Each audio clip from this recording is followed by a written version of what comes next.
Hello, welcome to episode 113 of the Epic Film Challenge to 1001 Movies You Must See Before You Die. It's the end of Horror Month. And I don't think we'll be doing a themed month like this in the Epic Film Challenge ever again. But it has been fun. There won't be enough movies to do it, I guess. Well, for horror, yeah, sure. But I mean, like, I can't think of another one that I'd like to do. But it's been fun doing it anyway. And it's kind of pushed us to watch more. It's foreign movie month. It's pushed me to push you to watch some of these as well. I feel very pushed. Yes. But we end, of course, on the 31st of October with Halloween. John Carpenter's Halloween. Now, John Carpenter is one of my favourite directors of all time. I absolutely love his style of filmmaking. I love his direction. I love the music that he does for his films. I love the type of stories that he tells in his films. What movies does he have again? The Thing, which we already talked about. What time? They Live with Roddy Piper. The Thing came out a couple of years after this. Okay, so that's why. They Live with Roddy Piper. Big Trouble Little China, just great films. Yes. Escape from New York. Anyway, Halloween. Never been a favourite of mine. Seen it a couple of times, so we watched it again. We literally just finished watching it. Yeah. And very good film. I really enjoyed it. And I couldn't keep a straight face then. Why? I was like, well, I'm not surprised, but like a little part of me hoped that you would say, not that. Right. I'm so disappointed. Halloween is the story of a boy called Michael Myers, and we open the film with this young boy at 6 years old who murders his sister ruthlessly and shows no sign of emotion. He gets put into a psychiatric facility, and 15 years later, he escapes. And we have Donald Pleasance playing a character called Loomis who works at the psychiatric facility, and he's trying to find out where Michael went, and he believes Michael went back to his hometown, to where the original murder took place. And then we have the character of, I forget her name now, we just watched it, Laurie, played by Jamie Lee Curtis in her first role.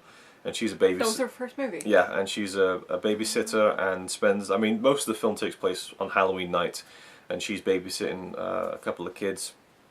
And at the same time, Michael Myers is kind of stalking her in a way. She kind of comes across him early on, and he dons this boiler suit and this William Shatner mask. Very creepy. And that's it. It's a slasher film, right? And it's about the suspense. It's about the build-up, and I really like how we see from his point of view sometimes, just like the first person just kind of moving. You hear his breathing, things like that. I like the direction of the film. I like the music that John Carpenter wrote for the film. I think the acting's pretty good. You know, there's nothing great in there. You know, Jamie Lee Curtis is fine. Donald Pleasance is pretty good. Nothing stand out in terms of the acting. But a lot of the acting stands out to me, but not in a good way.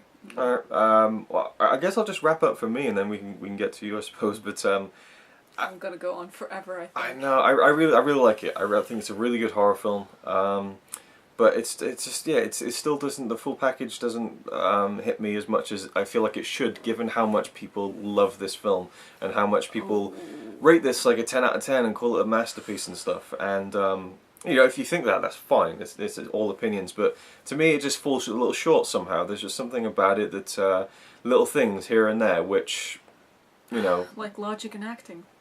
I think the logic is one thing that bugs me. And a lot. Just little things like when, you know, Jamie Lee Curtis is getting stalked by Michael Myers and she's in this house and she could turn the lights on, but she doesn't. And she turns the lights off. And that works for the film, you know, because it makes it more suspenseful. But the logic, you need to, I think you need to bridge the logic in there somehow. Now, again, I'm not criticising, well, I am criticising, fuck it. But it's just these little things of logic that I think would have made the film even more enjoyable. Because I do think it's a very good film, and I do enjoy it technically, but I guess there's just some element about it that doesn't live up to its reputation for me.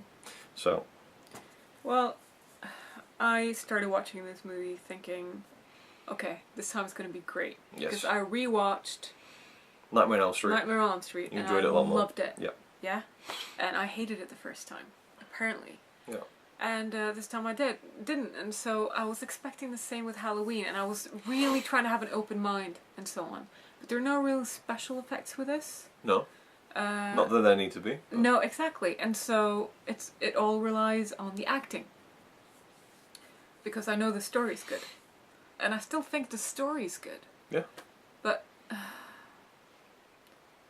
so many points of the... Like, even Jamie Lee Curtis actually disappointed me a lot. And I'm so relieved this was her first movie. She started out really, really good. Yeah. I think. But once shit hit the fan, I just wanted to slap her in the frickin' face and stab her with a knife myself, because it was... Yeah. And the sound editing as well was pretty bad. Like, it didn't feel realistic to me. It was just annoying. And the logic, there was no logic in this movie to me. There was. No, to me it wasn't. Let me start off with the first kill. Yep. Which is a girl who, she's getting stabbed, I think, repeatedly. And she just goes, oh no, oh god, oh no. I mean, you're getting stabbed for fuck's sake. You know, that's really annoying to me. Yep. And then I think the shrink guy or whatever, he was really good. He was the only really great actor in this movie. Yeah, Donald Pleasance, yeah. No doubt about that. I almost pity him for having been with all these people. And then we have Annie. Laurie's friend. Yes. Who is an important part of the movie. She was annoying. I found her to be suitably annoying. It was the character. It sounded like she was reading all the lines to me. It didn't sound real. It was like she recorded it for the 100th time and she was just blah, blah, to me. Which wasn't... I mean, the most believable part of her performance was when she was singing. And that wasn't even good. And then we have...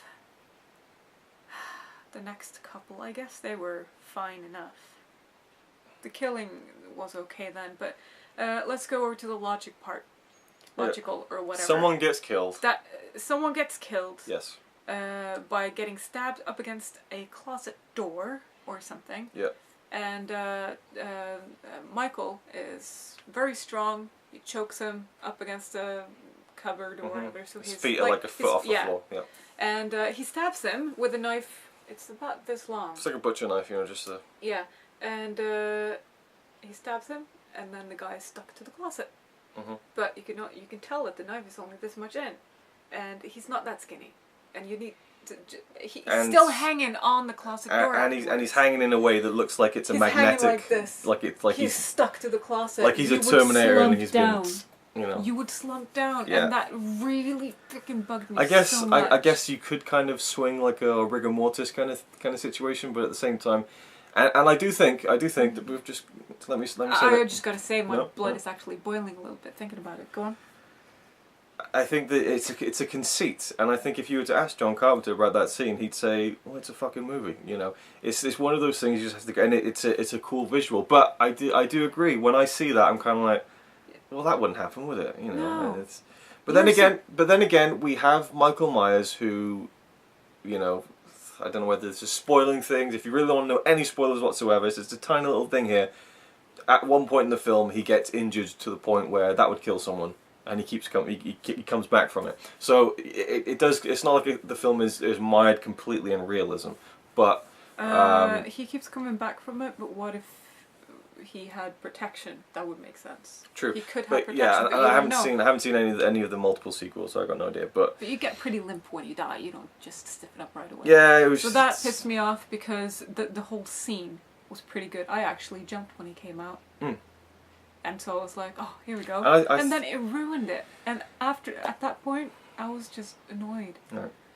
And that ruined it. And then Jamie Lee Curtis, who I was expecting to be great as a scared woman, was just simply annoying. And then more illogical things, like you said, with not turning the lights on in a room where you're scared. I mean, the first thing you do is turn the freaking lights on so you can see. But no, you walk around in the dark.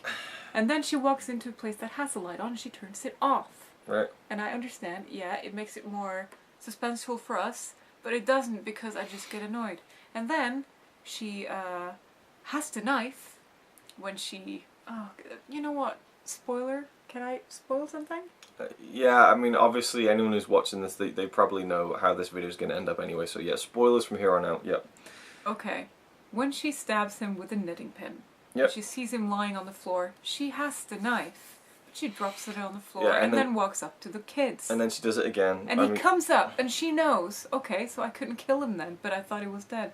She stabs him with a knife and then she just drops it right fucking next to him.